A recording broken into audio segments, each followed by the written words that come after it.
شادی ہو یا انگیجمنٹ، ہر فنکشن کے لیے شمسیہ فنکشن ہال خوبصورت ڈیکوریشن کے ساتھ ساتھ پارکنگ، کچن، لیڈیز اور جینٹس کی کل 1000 لوگوں کی کیپیسٹی میں بنے اس فنکشن ہال میں کوئی بھی فنکشن بآسانی کے ساتھ کیا جا سکتا ہے۔ دیے گئے نمبرات پر رابطہ کر ابھی بک کرائیں۔ Shamsia function hall, first cross LBS Nagar, Hazrat Shams عالم کمپاؤنڈ، رائچور۔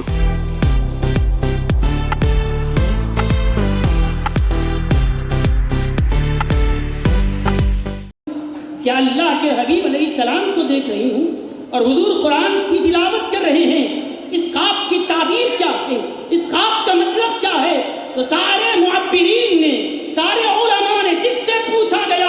سبوں نے یہی کہا کہ حضور کو قرآن پڑھتا ہوا تم نے دیکھا ہے تو گویا حضور تم کو بشارت دے رہے ہیں کہ تمہاری گود میں جو بچہ آنے والا ہے، قرآن پڑھ کے مصطفیٰ بتا رہے ہیں کہ وہ بچہ حافظ قرآن بھی ہوگا، محافظ علوم فرقان بھی ہوگا، کہ وہ بچہ تمہاری گود میں آنے والا ہے جو دنیا میں آئے گا تو اللہ کے کلام کی ایسی تشریح کرے گا، خدا کے قرآن کی ایسی تفسیر بیان کرے گا کہ ہر جگہ قرآن کے علوم کو وہ پھیلا دے گا، ہر جگہ اللہ کے کلام کے فیض کو پھیلا دے گا۔ اور کون؟ مصطفیٰ جان رحمت صلی اللہ علیہ وسلم خود قرآن پڑھ کے بتا رہے ہیں۔ قرآن پڑھنے والے دنیا میں بہت ملیں گے، قرآن سمجھانے والے بہت ملیں گے، لیکن وہ شیخ الاسلام کی ذات ہے جس کی تفسیر قرآن پر مصطفیٰ نے اپنی سند دی ہے۔ شیخ الاسلام وہ ہیں کہ جس کی قرآن فہمی پر مصطفیٰ علیہ السلام نے اپنی مہر لگائی ہے اور بشارت دے رہے ہیں کہ وہ بیٹا تمہاری گود میں آنے والا ہے جو قرآن کے علوم کا حافظ بھی ہوگا، قرآن کا حافظ بھی ہوگا اور علوم فرقان کا محافظ بھی ہوگا۔ یہ بشارت اللہ کے محبوب صلی اللہ علیہ وسلم حضرت شیخ الاسلام علیہ رحمت و رضوان کی والدہ ماجدہ کو عطا فرما رہے ہیں۔ میرے بزرگوں اور دوستوں، یہ حضرت شیخ الاسلام علیہ رحمت و رضوان کی جو نبی کریم صلی اللہ علیہ وسلم کی ذات بابرکت سے جو آپ کی وابستگی، جو تعلق ہے، وہ زندگی کے ہر لمحہ، آپ کی حیات طیبہ کے ہر گوشے میں یہی نظر آتا ہے۔ جہاں سے نظر ڈالو بس حضور کی عنایتیں، توجہات، محبت، تعظیم اور عشق، یہی چیز حضرت شیخ الاسلام کی زندگی کا سرمایہ ہے۔ میرے بزرگوں اور دوستوں، حضرت آپ نے بارہا سنا ہے کہ جامع نظامیہ جو آج تقریباً 152 سال سے ملت اسلامیہ کی بے لوث خدمت انجام دیتا آ رہا ہے، مشرق و مغرب میں جس کا فیض عام ہے، یہ کیسے ہوا؟ یہ کسی افراد کی کوششیں نہیں ہیں، بلکہ محنتیں تو اپنی جگہ ہے، کوششیں تو اپنی جگہ ہے، اور ان سب پر اللہ کے رسول صلی اللہ علیہ وسلم کی دستگیری، آپ کی عنایت اور توجہات، حضور کی توجہات اور آپ کی کرم کے بغیر یہ نہیں ہو سکتا۔ یہی وجہ ہے کہ یہ سارے حضرات جو بیان کر رہے ہیں یہ تو پورے جامع نظامیہ کے، میں آپ کو ان کی بات کر رہا ہوں جو جامعہ میں پڑھے نہیں، میں ان کی بات سناتا ہوں۔ بغداد شریف حضرت پیران پیر غوث اعظم دستگیر رضی اللہ تعالیٰ عنہ کی بارگاہ سے کچھ دوری پر، وہاں پر اعظمیہ علاقہ ہے جہاں پر ہمارے امام اعظم ابو حنیفہ رضی اللہ عنہ آرام کرتا ہے۔ امام اعظم ابو حنیفہ رضی اللہ عنہ کی جو جامع مسجد ہے،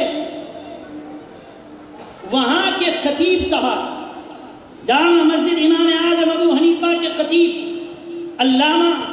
عبد الغفور شہید رحمت اللہ علیہ، وہ جب ہندوستان تشریف لائے، جامع نظامیہ کو آئے، وہ یہاں کے رہنے والے نہیں تھے، یہاں پڑھے نہیں تھے، بس آئے اس مقدس سرزمین سے۔ امام اعظم ابو حنیفہ کی مسجد کے وہ خطیب حضرت عبد الغفور شہید رحمت اللہ علیہ جب آئے یہاں پر، حضرت شیخ الاسلام کی بارگاہ میں حاضری دی اور جامعہ کے شیوخ سے انہوں نے ملاقات کی، جامعہ کی در و دیوار کو دیکھا۔ اس کے بعد جب رات میں ان کا خطاب ہوا تو جامعہ کو دیکھا، بانی جامعہ کو دیکھا، ان کی مزار پر حاضری دی، تو یہ کسی نظامی کے الفاظ نہیں، وہ حضرت امام اعظم ابو حنیفہ کی مسجد کے خطیب کے الفاظ سنا رہا ہوں۔ انہوں نے جو دیکھا ہے، انہوں نے یہ کہا کہ الجامعۃ النظامیہ لا يرعاها احد انما يرعاها اللہ ورسولہ ثم الغوث الاعظم۔ انہوں نے کہا کہ میں آج اس جامعہ کو آیا، اس کے بانی کی بارگاہ میں زیارت کی، حاضری دی، یہاں کے در و دیوار کو دیکھا، میرا دل یہ کہتا ہے کہ جامعہ کو شیخ الجامعہ چلا رہے ہیں، جامعہ کو انتظامیہ چلا رہا ہے، یہ تم دیکھ رہے ہو، لیکن میری نظر دیکھ رہی ہے کہ آج بھی اس جامعہ کے نگہبان اللہ اس کا نگہبان ہے، مصطفیٰ اس کی نگرانی کر رہے ہیں، اللہ اس کے رسول کے بعد اس جامعہ کا نگہبان ہے، حضرت غوث اعظم بغداد سے اس کی نگرانی فرما۔ سبحان اللہ، نعرہ تکبیر، نعرہ تکبیر، نعرہ رسالت، علماء جامعہ نظامیہ۔ وہ کون تھے؟ وہ نظامیہ میں پڑھنے والے کوئی طالب علم نہیں تھے، وہ جامعہ کے کوئی فارغ نہیں تھے، وہ اپنے علاقے کے ایک عالم ہیں، بس آئے اور در و دیوار کو دیکھا، ہمارے شیوخ سے ملاقات کی، حضرت شیخ الاسلام کی بارگاہ میں حاضری دی، نہ جانے خدا نے کیا جلوے دکھائے، نہ جانے کون سے پردے اللہ نے ان کی آنکھوں سے اٹھائے، کہنے لگے تم دیکھتے ہو کہ جامعہ کو انتظامیہ چلا رہا ہے، میں کہتا ہوں کہ غوث اعظم اس کی نگہبانی فرما رہے ہیں، مدینے کے تاجدار اس کی نگرانی فرما رہے ہیں۔ اسی لیے شیخ الاسلام نے جب اس مدرسے کی بنیاد رکھی ہے، اپنے نام پر نہیں، بادشاہ وقت کے نام پر نہیں، بغداد میں غوث اعظم کا مدرسہ مدرسہ نظامیہ تھا، آپ نے اپنے مدرسے کا نام بھی مدرسہ نظامیہ رکھا۔ حضرت شیخ المعقولات اکثر فرمایا کرتے تھے، بغداد کا جب مدرسہ نظامیہ وہ ہمارے آقاؤں کا ہے اور یہ ان کے غلاموں کا مدرسہ نظامیہ۔